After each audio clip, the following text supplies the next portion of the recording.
So, ito ay isang baby back ribs. Maliit lang yung kinuha ko. Ayan. Tinanggal muna natin yung nandito. Tapos, nilaga ko siya sa water, salt, peppercorns, at saka bay leaves. So, after 30 minutes, hinango ko na and medyo pat dry nyo lang ng konti. And then, lalagyan natin siya ng panibagong seasoning. Pero actually, malasa na to.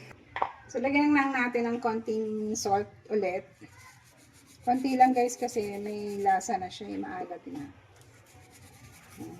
Okay na yan. Tsaka, lalagyan ko pa siya ng barbecue sauce later on. Then, white pepper. Black pepper, pwede din naman.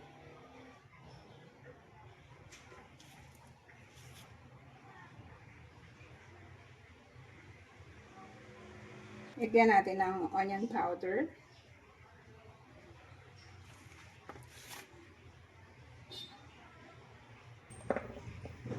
Garlic powder.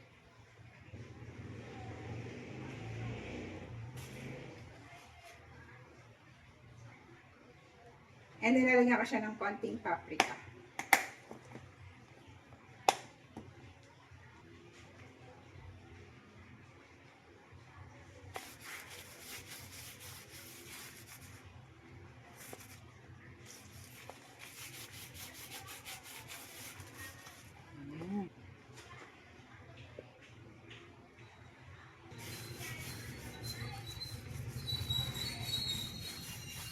Air fry ko lang kasi total napakuluan ko na siya.